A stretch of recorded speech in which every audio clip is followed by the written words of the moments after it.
Welcome to Rampage. Now, this is the show before Double or Nothing. Now, do I believe this was a good show? It wasn't bad. But I will tell you this, I do not agree with the show. The opening and the closing could have been changed, and I think the show would have been better. I'm just telling you the truth. Opening, Matt Sydal versus Bryan Danielson. Now, I don't know about anybody else, but to me, this was a classic match. And it wasn't because Matt Sydal was such a great high flyer. He's not.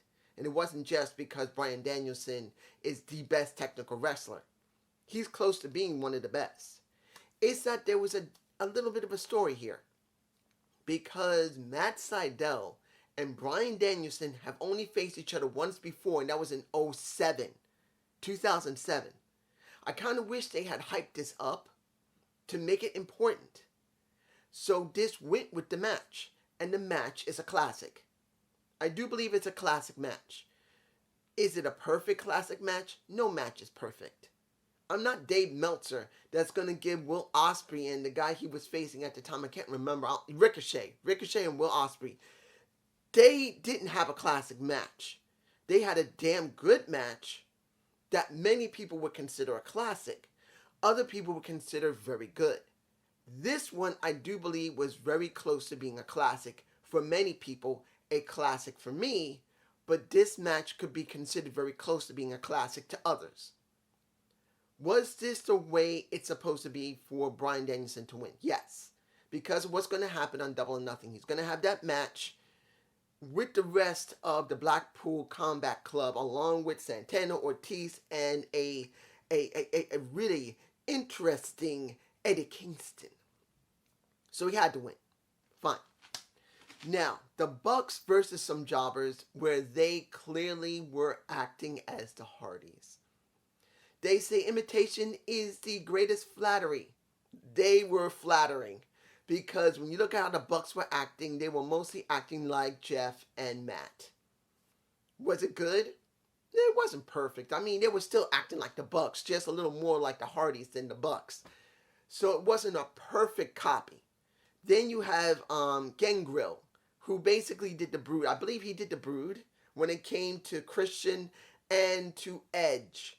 He's the one who started. I can't remember exactly because honestly, when the Brood came out in 96, I was not watching much wrestling at the time. Unfortunately, I was basically in technical college, and I was also trying to get a job at the time. In fact, if anyone had ever heard WEP, there was a work assistant program that was done in New York. I'm not going to lie, I was on welfare. Being the way I was when I was younger, I'm learning disabled. I was dyslexic. And because I was dyslexic, I was slow. Even though I was highly intelligent, I was still slow. So I went through the welfare system. And I got off of the welfare system, even though it was not easy. And one of the programs I did was back in the 90s was WEP. So I was doing the WEP program, and unfortunately, I didn't see much wrestling. So going to technical college to try and become a computer technician and doing WEP, couldn't watch the Brood much. I only saw them maybe twice, and that's the truth. But I did see Edge and Christian afterwards, so seeing Gangrel was very interesting. In the end, we know the Bucks winning, then trying to kill Gangrel, and then seeing the Hardys come out. It was fine. The question is going to be, will Gangrel be shown again? That's what I like to see. Not saying that he is great in his job as doing what he used to, but I would like to see him again. Now, Dante Martin goes up against Max Caster. Since Bowman is still injured, he's basically in a wheelchair. You saw him in the background. He's with the Gun Club, and they're trying to hype up what's going to happen after a really good rap from Caster. And they're trying to do the Las Vegas bit, and it didn't work. And what did we get? We got finally Bowman doing the Las Vegas bit because he's the best one to do it. And you love the scissors. You love them. What? Why? The scissor bit. Why the scissor bit? Why? It's not funny. Ugh, I hate it. I don't like the scissor bit. I know other people that do. I know other people like the scissors bit. I just don't. I think it's not necessary. You didn't have to go that far. I'm just saying. Dante wins. The question is going to be, what are they going to do with Dante? Since his brother is still injured himself, just like Caster said, his brother's out again, you wonder, they got to do something with Dante. They got to do something. I think maybe eventually he's got to go to the TNT title picture. Because he's by himself. Yes, he works with Matt Sydal on and off, but still, he should be going into the TNT title picture. Now, we'll talk about that in a minute. We had the match. You know what? Let me move on to that right now. Next to Darby Allin wanting to get his hands on, well, now he wants Kyle O'Reilly. And he wants to destroy him. Because what happened with Sting, it's fine. I'm not surprised. Seeing that the TNT title has been remade again, because we had 3 versions of the TNT title that was being used. The one that wasn't fully completed during the 2020, then the one that was fully completed, and unfortunately after Brody Lee's passing was made a copy of, and then that one was used, and now we got a third one that is white gold with purple trim. I'm kind of not... I wish they had just kept the current title and not made a new one. Because it's like TNT is getting kind of shafted here, because we get the first title, which wasn't completed.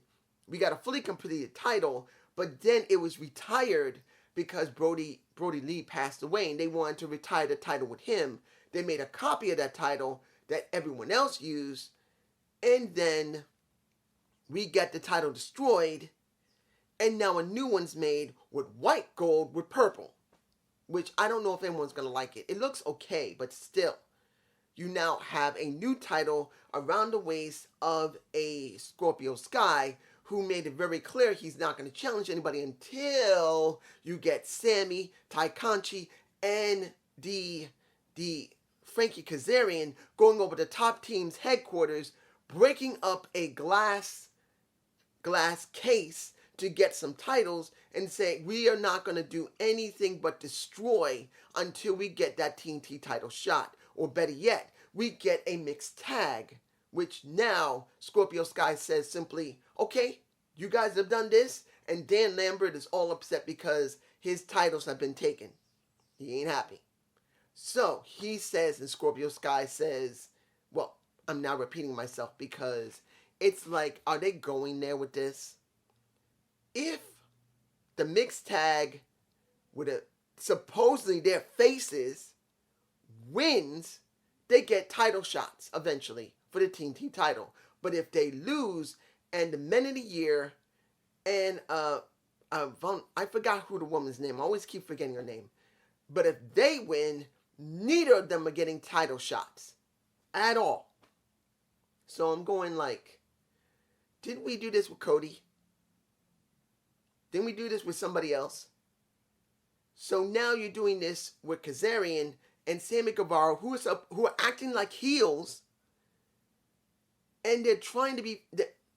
You guys tell me below: is Ty Conchi, Sammy Guevara, and Frankie Kazarian to you faces? Because they are not.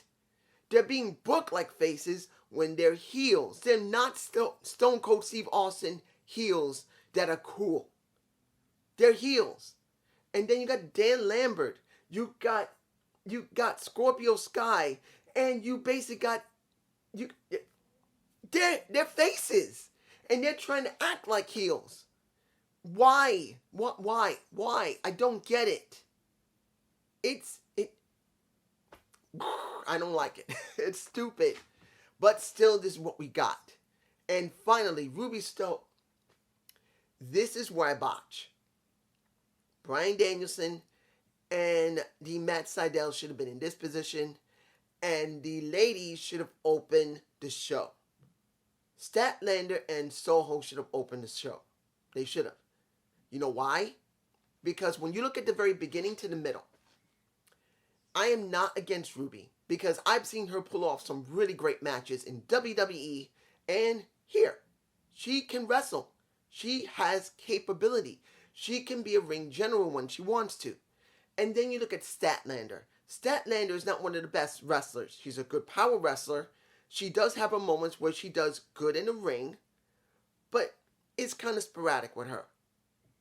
You look at this match. It was so sloppy. Say it again. Sloppy. Sloppy as fuck. And then most of the time they were telegraphing their moves. I don't know what it was. I don't know if it was Ruby that was just not working with I'm about to say Ruby working with Soho when it's Ruby. So you see I'm upset. Chris was not doing that well with Ruby. Flat out. They were off. One was telegraphing their stuff way too much. The other one was telegraphing their stuff way too much. And then they both started botching. At one point, when Ruby was supposed to just do an arm drag, and she's supposed to put both her legs on the outside as she jumps, grabs onto Statlander's arm, and is hanging halfway off like this. This is Statlander standing. This is Ruby like this. Ruby went and got one of her legs in between Statlander. And it was like, what was that? And that was just one of the botches they had. It was sloppy. Not until near the end of the match did it get better. And then Statlander loses. And guess what? The crowd turns on Ruby and starts booing her ass. This did not end well. Once Britt Baker comes out and you can hear Ruby exhausted. She's breathing heavy. She's trying to tell everyone, I know you guys are not happy. You're booing me. I understand. I love her too. I'm a fan. But now she's trying to do a promo towards Britt. And the crowd is just booing her ass. And it goes so badly, you can barely hear her while she's, I'm going to get you. You're going to get your receipt because of what happened in Dark Elevation and whatever they had in Dark Elevation. I forgot the name of it because since I don't watch Dark Elevation, I don't know what she was talking about. She was out of breath. The crowd basically were booing her and you could barely hear her. And this ended badly. Badly. A bad ending. Now, overall, was this a good show? Yes, it wasn't that bad compared to the beginning of the show, which to me was a classic. Others would say it was close to being a classic. I do believe they would say either it was very good of a match or it was a classic. To me, I believe it was a classic match. But I wish Soho and Statlander had switched positions with the Sydal and Brian. I think they should have closed the show. They could have made this special. But this is just me. And I hope you enjoyed the Zane's View. Please give me a comment below. I don't know if I'm going to be able to do NWA. I'm going to try to do something. I did say that I might try to do something when I'm ready. I'm going to see if I can do something tomorrow. I don't know if it's going to be NWA or maybe I might do a review of something. I don't know. I will try, guys. I'm not trying not to do reviews or anything. I'm not myself yet. So I'm really sorry. So I hope you do like this video. Please give a comment. Give a like or two. Maybe someone will look at it. I ain't making no damn money. But at least maybe someone will say, hey, I like this guy. Even though he's damn ugly. Peace.